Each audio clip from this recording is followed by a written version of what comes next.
आज अक्षय तृतीया का पवित्र दिन है।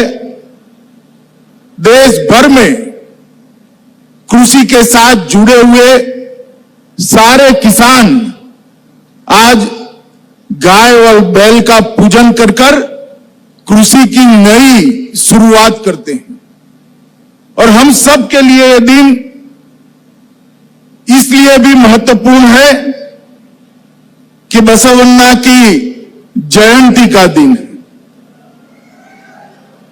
बसवन्ना ने सैकड़ों साल पहले समाज के अंदर सर्वस्पर्शीय सर्वसमावेशक लोकतंत्र कैसा हो सकता है, इसका उदाहरण इसी महान कर्नाटक की भूमि पर अनुभव मंडपम के द्वारा किया था। उन्होंने अपने वचनों के द्वारा समाज के हर वर्ग की समस्याओं को समाधान के बहुत सुंदर और सरल रास्ते दिखाए। मैं आज युवा मित्र जो यहां हैं, वो सभी को कहना चाहता हूं कि पढ़ाई लिखाई जो आप क्षेत्र में करना चाहते हो उसे करिएगा, मगर बसवन्ना के वचनों को जरूर पढ़ेगा। जीवन में कभी कोई दिक्कत आपके सामने नहीं आएगी। आज के समय की सभी समस्याओं का समाधान ढूंढने के लिए चिंतन करते हैं, तो सभी समस्याओं का समाधान बसवन्ना के वचनों के अंदर ही दिखाई पड़ता है। आज उनकी जयंती है। मैं अभी उनको पुष्पांजलि देकर भी आया हूं। मैं फिर से एक बार बसवन्ना के वचनों से न केवल कर्नाटक, पूरा देश और दुनिया शांति, सद्भाव, समावेशी लोकतंत्र के रास्ते पर आगे बढ़े, ऐसी शुभकामनाएं देना चाहता हूं। मित्रों, आज मेरे लिए बड़े गौरव का विषय है, क्योंकि मेरे सामने कर्नाटक और भारत का भविष्य बैठा हुआ है। और ये वाक्य मैं बोलने के लिए नहीं बोलता, मैं मन से मानता हूं कि किसी भी देश का भविष्य उस देश के युवाओं के अंदर और इस देश के युवाओं के चरित्र के अंदर निर्मित होता है। और मित्रों, आज इस समृद्ध विरासत वाले कॉलेज में मैं खड़ा हूं। यह पहले एक सरकारी विज्ञान कॉलेज था। महाराजा मैसूर कृष्ण राजा ने 1921 में इसको स्थापना किया। 100 साल हो गए। 100 साल तक निरंतर यहां विद्या की उपासना होती रही।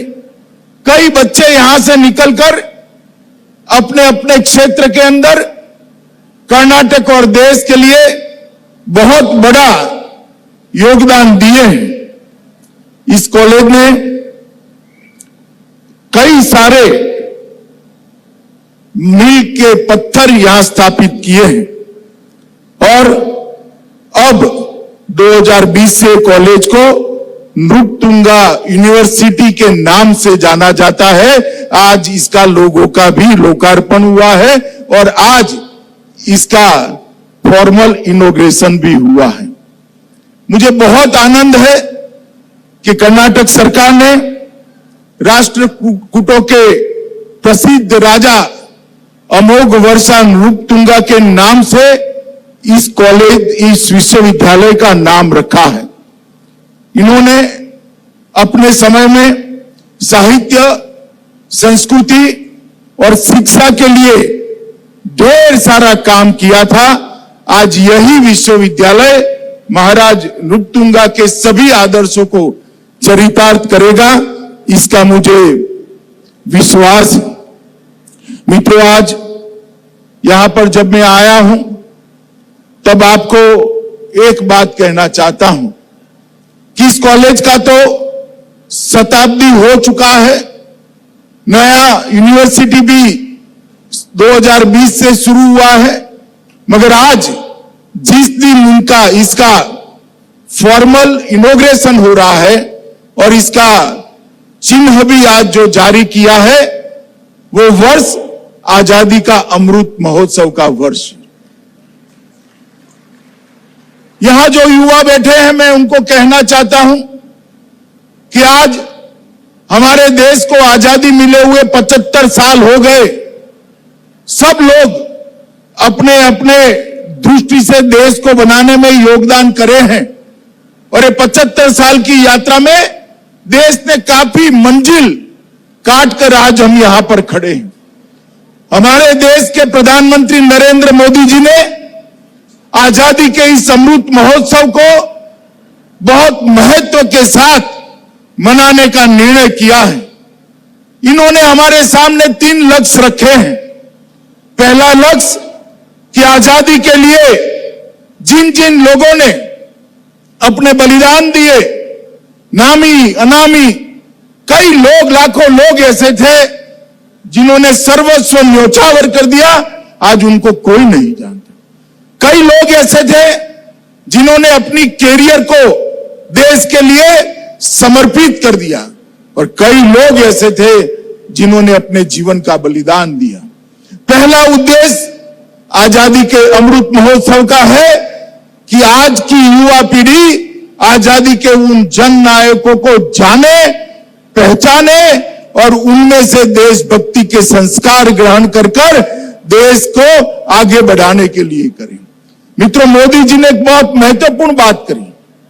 जो लोग आजादी के बाद जन्मे हैं, जो लोग सेना में नहीं गए हैं, सेना की सर्विस ज्वाइन नहीं किए हैं, उनको देश के लिए मरने का मौका नहीं मिल सकता। हम सब जानते हैं, परंतु उन्होंने एक दूसरी महत्व की बात की है कि निश्चित है कि हम लोगों को देश के लिए मरने का मौका नहीं मिलता, मगर हम सब के लिए देश के लिए जीने का मौका ईश्वर ने जरूर दिया है और हम सब ने देश के लिए जीना चाहिए। और आजादी का अमृत महोत्सव ये 75वां साल एक संकल्प लेने का साल है। 75वें साल में इस देश के 130 करोड़ लोग हर क्षेत्र में आजादी की जब शताब्दी मनाई जाएगी 2047 के अंदर, तब देश हर एक क्षेत्र के अंदर दुनिया में सर्वोच्च स्थान पर हो, ऐसा संकल्प लेना। और वो संकल्प के लिए 25 साल, आज से लेकर 2047 तक 25 साल जो अमृत काल है, इसके लिए हम सब ने देश के विकास के लिए योगदान करना और 2047 में भारत को विश्व गुरु के रूप में देखने का हमारे आजादी के नायकों के स्वप्न को सिद्ध करना, और ये संकल्प हम सब ने लेना है। मित्रों, मैं आज सभी युवाओं को कहने आया हूं। आप लोगों को लगेगा कि संकल्प लेने से क्या होता है। संकल्प छोटे छोटे होते हैं, व्यक्तिगत जीवन के भी होते हैं, देश के लक्ष्य तय करने के भी होते हैं, मगर व्यक्तिगत जीवन के छोटे संकल्प भी देश में बहुत बड़ा परिवर्तन करते हैं। आज यहां युवा भाई बहन बैठे हैं। आज अगर आप संकल्प लेकर घर पे जाते हो कि मेरे जीवन में मैं कभी टैक्स की चोरी नहीं करूंगा, तो ये देश के विकास के लिए बहुत बड़ा योगदान देगा। अगर कोई तय करता है कि मेरे जीवन में मैं कभी भी ट्रैफिक के नियमों का उल्लंघन नहीं करूंगा, तो देश के लिए बहुत बड़ा संकल्प होता है। अगर 130 करोड़ लोग एक एक संकल्प ऐसा लेते हैं, तो 130 करोड़ का संपुट देश को 130 करोड़ कदम आगे ले जाता है और देश को दुनिया में सर्वोच्च बनाने के लिए आगे ले जाता है।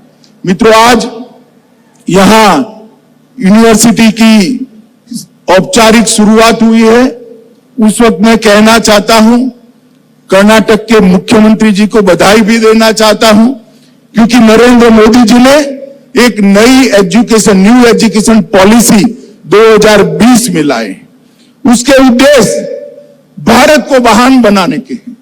उसके उद्देश्य हमारे युवाओं को अपॉर्चुनिटी देने के हैं। इसके उद्देश्य हमारे युवाओं को एक ऐसा प्लेटफॉर्म देने का है जिस पर खड़ा होकर कर्नाटक और भारत का युवा विश्व के युवा के साथ विश्वास के साथ स्पर्धा कर अपना हिस्सा देश के विकास के लिए योगदान दे सके। और ये नई शिक्षा नीति को समग्र देश में सबसे पहले अगर किसी ने स्वीकार किया है तो हमारे कर्नाटक राज्य ने स्वीकार किया है। इसलिए मैं कर्नाटक राज्य को बहुत बहुत बधाई देना चाहता हूं। हमारी नई शिक्षा नीति के अंदर भारतीय संस्कृति की समझ को बढ़ावा देने पर जोर है। विश्व में भारत का जो विश्व को मार्गदर्शन करने का दायित्व है, इसके प्रति विद्यार्थियों को जागरूक करने का लक्ष्य रखा गया है और भारत को नॉलेज सुपर पावर बनाने का भी लक्ष्य रखा गया है। नई शिक्षा नीति के तहत शिक्षा का मूल आधार भारत की स्थानीय भाषाएं हो, इस पर भी बल दिया गया है और कर्नाटक ने नई शिक्षा नीति के इंप्लीमेंटेशन के लिए एक टास्क फोर्स बनाकर समग्र देश के सामने एक उदाहरण दिया है। मित्रों, जब से मोदी जी प्रधानमंत्री बने, हायर एजुकेशन के लिए ढेर सारे काम करे। मैं डिटेल में बात बताना नहीं चाहता, परंतु मैं इतना जरूर बताना चाहता हूं कि मोदी जी की सरकार बनने के बाद देश में 6 नए केंद्रीय विश्वविद्यालय बने हैं, सेंट्रल यूनिवर्सिटी 6 बनी है, IIM 7 बने हैं, IIT 7 बने हैं, एम्स 15 बने हैं, मेडिकल कॉलेज 209 नए मेडिकल कॉलेज को बनाने का काम भारतीय जनता पार्टी की नरेंद्र मोदी सरकार ने किया है। और मित्रों, 320 नई यूनिवर्सिटी खुली है और 5709 नए कॉलेजेस खोलने का काम किया है। हायर एजुकेशन के लिए नरेंद्र मोदी सरकार ने ढेर सारा काम किया है और ग्रामीण क्षेत्रों को भी ध्यान में रखते हुए आज लगभग 410 से ज्यादा ग्रामीण विश्वविद्यालय भी, यूनिवर्सिटी भी काम की। नॉर्थ ईस्ट निग्लेक्टेड था। नॉर्थ ईस्ट में 22 नए विश्वविद्यालय यूनिवर्सिटीज खोले गए हैं। लद्दाख में देश का पहला सिंधु सेंट्रल यूनिवर्सिटी बनाने का काम भी नरेंद्र मोदी सरकार ने किया है और प्रोफेशनल युवाओं को मौका देने के लिए फोरेंसिक साइंस यूनिवर्सिटी, रक्षा शक्ति university, rail and transport university, इस प्रकार की प्रोफेशनल यूनिवर्सिटी की शुरुआत भी नरेंद्र मोदी जी ने की है।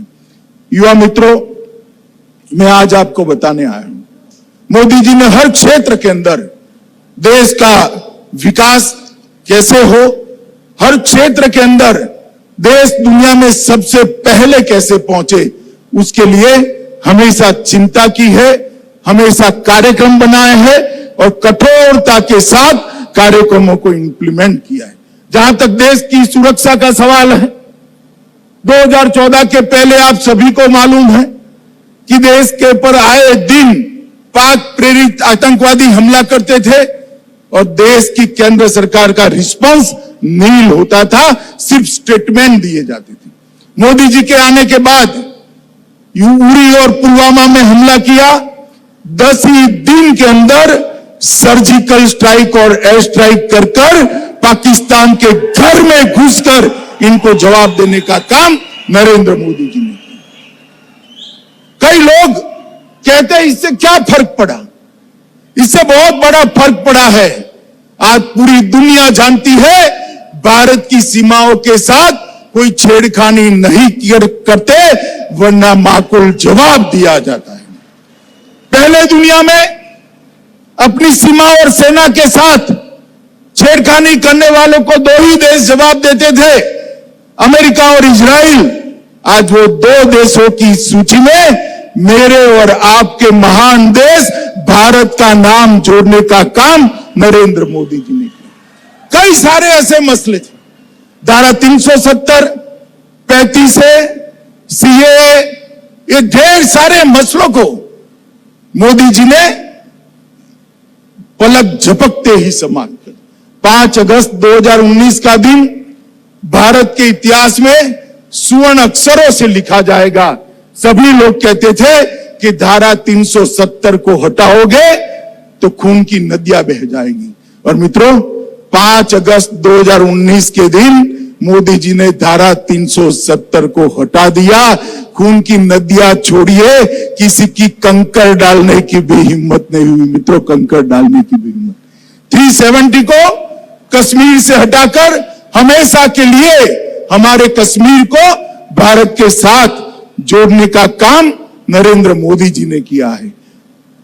उद्योग के क्षेत्र में ढेर सारी पीआईएल स्कीम लेकर लाकर भारत को इंडस्ट्री का हब बनाने का काम किया है, और मैन्युफैक्चरिंग हब भारत बनता है तो हमारे लिए दो दृष्टि से महत्वपूर्ण है, क्योंकि 130 करोड़ का मार्केट हमारे देश में ही उपलब्ध है, और अगर यहां मैन्युफैक्चरिंग एक्टिविटी होती है तो इस देश के सबसे ज्यादा युवा दुनिया में अगर किसी देश में है, सबसे ज्यादा युवा दुनिया में अगर कोई देश है तो मेरा और आपका देश भारत है।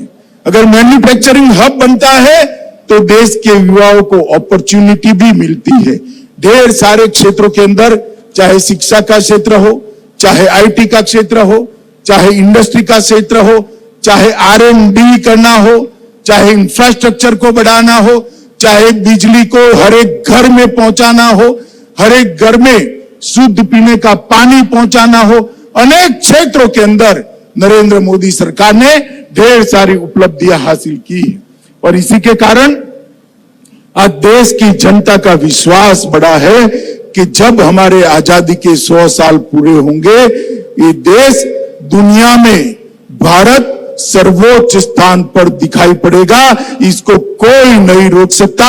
ये विश्वास आज नरेंद्र मोदी जी के नेतृत्व में आगे बढ़ा है। मित्रों, यहां पर एक फॉरेंसिक साइंस लैब का भी बेल्लारी का उद्घाटन किया गया है। क्षेत्रीय फॉरेंसिक साइंस लेबोरेटरी के कंसेप्ट को कर्नाटक ने बहुत अच्छे तरीके से क्रियान्वयन किया है। मैं कर्नाटक के मुख्यमंत्री और गृह मंत्री जी दोनों को बहुत बहुत बधाई देना चाहता हूं, क्योंकि साइंटिफिक इन्वेस्टिगेशन के बगैर दो सिद्धि कन्विक्शन का रेशियो बढ़ नहीं सकता। जब तक साइंटिफिक इन्वेस्टिगेशन न हो, केस में प्रोसिक्यूशन एजेंसी के पास साइंटिफिक एविडेंस न हो, कभी दो सिद्धि नहीं हो सकती। आज बीट का एक नया कंसेप्ट भी, ई बीट का कंसेप्ट यहां पर लॉन्च किया गया है।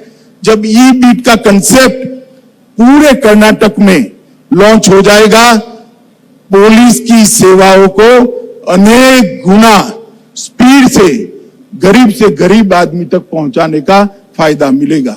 मैंने इसके चमत्कारिक परिणाम चंडीगढ़ के अंदर देखे, और मुझे भरोसा है कर्नाटक पुलिस के डीजीपी पर और हमारे गृह मंत्री पर कि ई बीट को हर बीट तक पहुंचाकर पर्याप्त ट्रेनिंग कर लोगों की सुविधा बढ़ाएंगे। आज में जो यहाँ पर विद्यार्थी उपस्थित है, विद्यार्थिनी है, युवा भाई बहन है, वो सभी को उनके उज्जवल भविष्य के लिए बहुत बहुत शुभकामनाएं देता हूं, और ये नृपतुंगा यूनिवर्सिटी बहुत सारी ऊंचाइयां हासिल करे, ऐसी शुभकामनाएं देकर मेरी बात को समाप्त करता हूं। वंदे मातरम।